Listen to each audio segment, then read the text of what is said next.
called it. I called it. We all called it.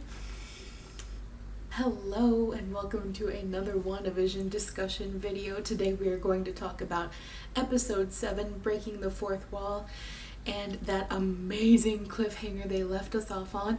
But before we get into that, my name is Ella and this is your reminder that we will be discussing spoilers in this video. So if you haven't watched Breaking the Fourth Wall yet, go do that and then come right back here and join me. Okay, first of all, I would just like to say and put it out on the record that I have never seen an episode of The Office before in my life, and to some people that might seem like this has nothing to do with this video, but for those that have seen The Office, or at least know The Office like I do, this episode was very heavily influenced by The Office. You could tell by the intro, the in-show interviews that were happening. So I just want to set the record straight. I've never seen an episode of The Office before in my life. Now that we've gotten that out of the way, holy cow, you guys, this episode was so amazing and so fun. I know I've said that the episodes before this have been fun and that I've enjoyed them, but this is the only episode so far that I have just smiled the entire time because it was so fun and it was just so, I don't even know, I don't even have the words for it. I don't want to ramble on for too long in this video, so I'm going to go ahead and dive into some of the stuff that I noticed in this episode that I think is going to be important in the remaining 2 episodes. Perhaps the most obvious thing, not only from the beginning of the episode, but throughout the entire episode, is that Wanda is very obviously losing control of her illusion. She has no idea how to fix it. She's making things change back and forth without even trying to. She is affecting everything around her, the milk cartons, all of her furniture and everything. She is just not in control anymore, so everything's switching back and forth, and I think this is a very important switch that we're seeing because hopefully this will lead to Wanda realizing that what she has done is a really bad thing and that she will actually go ahead and take down the barrier and stop holding all these people captive. Also, as I said, this episode was heavily inspired and influenced by The Office, which means that it's definitely more around the 2000s, 2010 style episodes, which means that we're basically pretty much up to current day, which is why the line quarantine style staycation stuck out to me. I couldn't tell, we've been in quarantine lockdown for so long that I don't even know if this is supposed to be a jab at that or if quarantine staycations were a thing before this. I don't know. Who knows? Not me. But I thought it was very interesting that they had that little line in there. It felt very modern, relatable. We're all stuck inside. She's stuck inside and doesn't know how to get out or how to stop what's happening to her, so it's just kind of we get you, Wanda. Surprisingly enough, I don't have that much to say about Hayward in this episode other than that I was right and he wants to use Vision as a weapon. So I'm curious to see if we see him go through with that, or if, given the fact that we only have 2 episodes left, which we aren't sure yet if they're going to be the same half-hour-ish length, or if they're going to be an hour each like they're currently rumored to be. So we don't have a lot of time to figure out what's going to happen with him, because not only do we have Hayward's whole storyline, we have Darcy's, we have Vision's, we have Wanda's, and now we have this surprise character at the end's storyline, and the boy storyline. So there's 10 different main characters in this show, and we have to follow all of their storylines. So I feel with 2 episodes left, corners are going to have to be cut so that we get answers that we want. My brother brought it to my attention that it's likely that Hayward might be kind of dealt with off screen, we might hear about him getting arrested by the FBI or NATO or something like that. but not actually see whether or not he is able to use Vision as a weapon like he wants to, or try to use him as a weapon as he wants to. So I'm curious to see how that aspect of WandaVision ends up playing out, because I feel like they've really led up to it, and I personally think it would be really a bummer for them to just kind of like mention it and us not really see, what happens with Hayward and his whole plan. I'm looking through my notes for this episode, and all of them are just like, I have no idea what half of them meant, because I don't know if you knew this, but taking notes while watching a show at 3 o'clock in the morning in the dark is hit or miss, and you'll know what you're talking about at the time, but then you come back to it and you're like, Darcy, ooh, what does that mean? I don't know. Well, I guess since I brought up Darcy, I love that they made her the escape artist. I don't know why that tickled me so much, but I thought it was funny and very on the nose. But then again, a lot of the things in Westview have been kind of on the nose, so that really just checks out, in all honesty. But the shenanigans with Vision and Darcy were absolutely, like, I can't compare it to The Office because I've never seen The Office, but it also felt very Parks and Rec, which is a great show. I recommend Parks and Rec, on a side note. But it felt very, like, shenanigan-y, and it was very funny. And I don't know, like I said earlier, I really enjoyed this episode, just from not even including the plot at all, just watching it by itself. This episode was so funny, and maybe that's just because we're up to modern humor and I get it a little more, but this episode was fun. One thing that also really stood out with me, and this goes back to Wanda and her whole being interviewed part of this style of television show, when I don't know if it was meant to be the director or who it was that was she was talking to, and she kept talking about how she didn't understand why she couldn't control it, and the guy was like, well, do you think maybe that's what you deserve? And she was like, excuse me? And I also was like, whoa, bro. I don't know. It felt very out of place. I guess maybe it's her subconscious being I did a bad thing. Maybe that means that I deserve bad things in consequence. I don't know. It felt very out of place to me, almost too cruel, but I don't know. Maybe that's just me being weird. But it definitely made me pause for a second and be like, wow, that's kind of harsh. But yeah, like I said, throughout this whole entire episode, it is very, very clear that Wanda is struggling with her depression. I mean, she makes very, Gen Z-ish almost comments about, being depressed and how she doesn't see her point in everything. And her kids are just kind of Mom, what the heck? But, yeah, I think we can really see Wanda struggling to grasp her actual reality, and we see that coming through with her not being able to control her illusioned reality. So I really think that we're going to see here in this next episode, or in the finale, something is going to happen. I don't know if it's going to be good or bad. I don't know if they're going to keep going the Wanda is a villain route, which they do mention in this episode, kind of offhandedly. But I don't know. I guess we'll just have to wait and see, because it's almost painful to see her struggling. And maybe that's just me speaking as someone who has gone through depression for pretty much my whole life. It's hard to see others struggling with that kind of intense depression as well, so it's relatable to me. But I really think we're gonna see something big happen in these last 2 episodes. I did want to talk a little bit about the conversation that the twins have with Agnes. I really,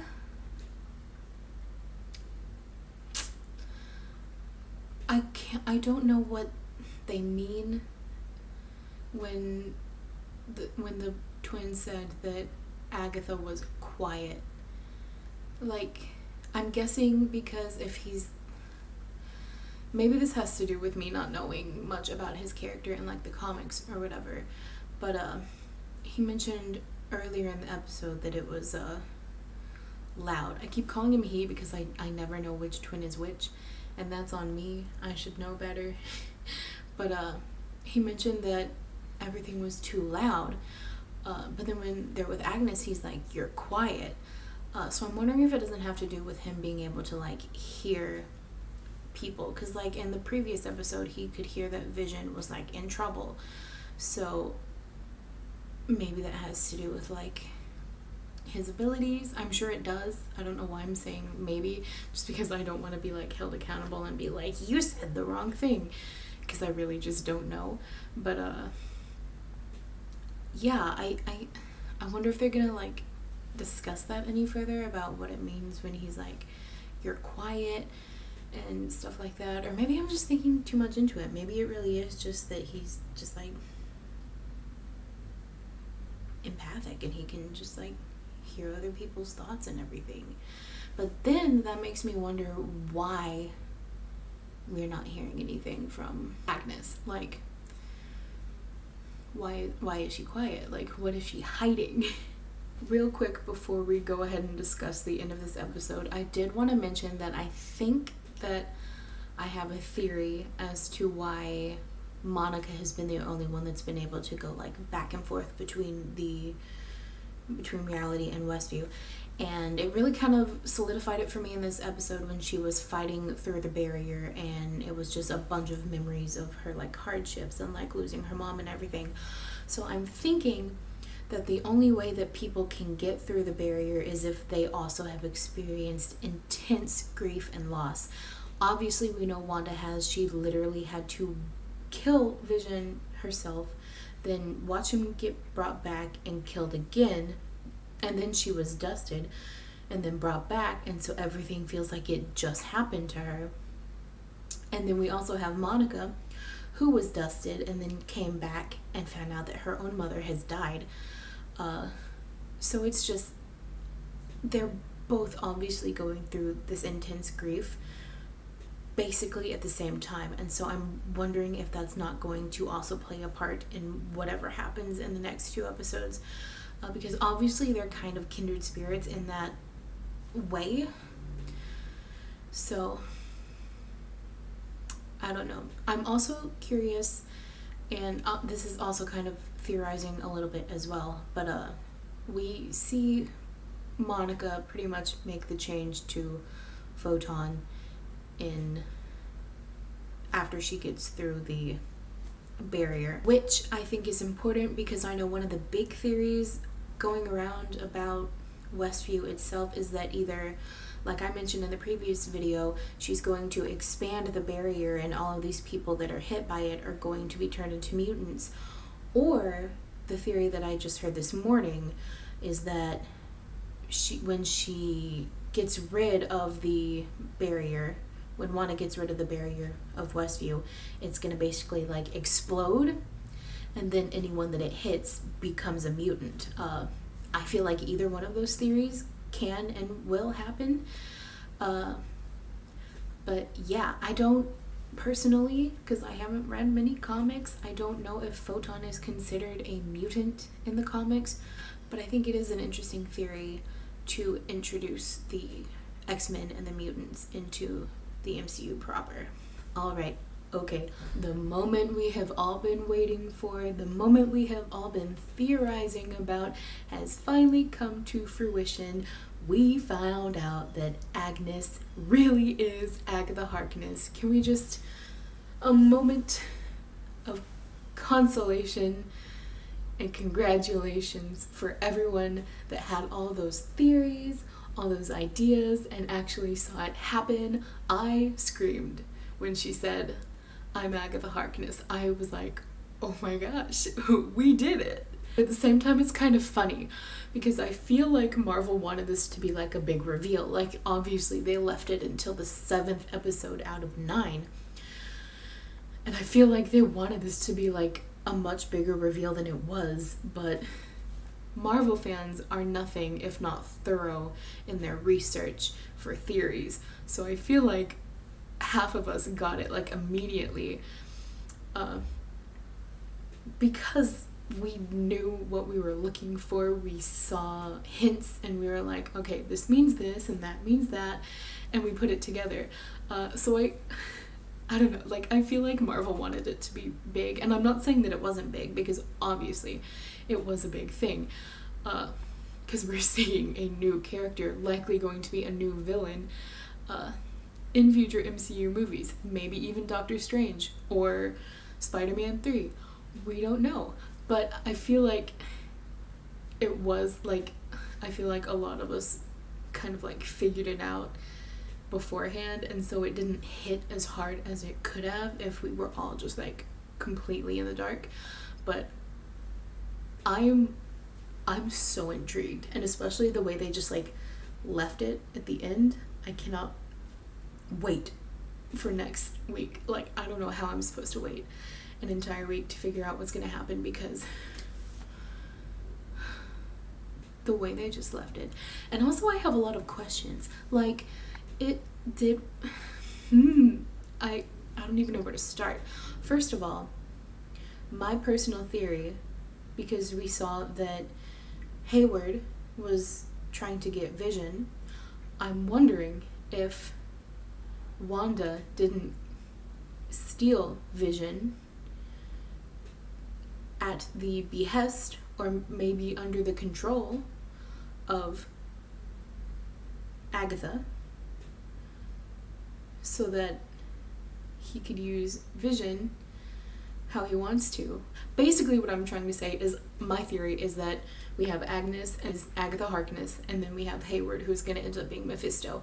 I know that is an unpopular opinion, because that's a lot of crazy writing to fit into the next 2 episodes, but that's personally where I am. Like, I was talking with my brother at 4 o'clock this morning right after the episode, and it hit me, and I was like, oh my gosh, what if this is this? So that's my personal theory. But yeah, like, how I'm wondering just how much of what Wanda has done is because of Agatha. Like, is Westview entirely because of Agatha? Did Wanda steal Vision's body because of Agatha? Or did she steal Vision and then, like, afterwards she just happened to create Westview where Agatha would find her, which seems a bit too coincidental. But I don't know. I feel like we can't really write out anything at this point in this show. So I don't know. So I'm curious about that. I'm curious about how Agatha's powers work. Like, we saw the flashback of her, like, throughout the season so far, and she's using her magic to control Herb and Pietro and all these different characters. So I'm like, is she controlling them, or did she create them as illusions to mess with Wanda? Like, what exactly is going on there? And I really, really hope that we get more answers about her in the next episode, because I'm at a loss for so much, and I think we could do some really cool things with Agatha Harkness as a villain, and even just as a character. So this blew my mind. Real quick, one more note before I wrap up this video. We finally got a mid-credit scene this episode, and I'm wondering if that's not because, like, the 2010s was the first time we really started getting, like, mid-credit scenes in the Marvel movies and stuff. So they were like, well, we'll wait until the 2010s, and then we'll start having mid-credit scenes for WandaVision. But I'm not quite sure what to think. And mostly it's just because of, like, Pietro's comment about snoopers are gonna snoop. Like, obviously Monica was snooping then, but, like, I don't know, like, what is the context? I feel like everything now, like, now that everything's come true about Agnes being Agatha Harkness, I'm having to, like, go back to everything and be like, does this mean something else? Does that mean something else? So, I don't know. I don't quite know what that scene meant other than, Pietro finding Monica. I don't know what's gonna happen. And I can't believe we only have 2 episodes left. Alright, that's gonna do it for this episode. If you have anything that you noticed that I missed, any theories of your own that you want to talk about, anything like that at all, go ahead and leave a comment down below. If you enjoyed this video, please give it a like down below. If you've been enjoying my Wandavision videos or my regular videos on Wednesdays, go ahead and subscribe. If you want a notification that I have posted a new video, go ahead and hit that little bell button so that you know when I'm posting a new video. I will be back on Friday next week for episode 8 discussion for WandaVision, and if you follow me for my regular videos, I will be back on Wednesday with a yummy box unboxing. Thank you all so much for watching, and I hope you have a wonderful weekend. Bye!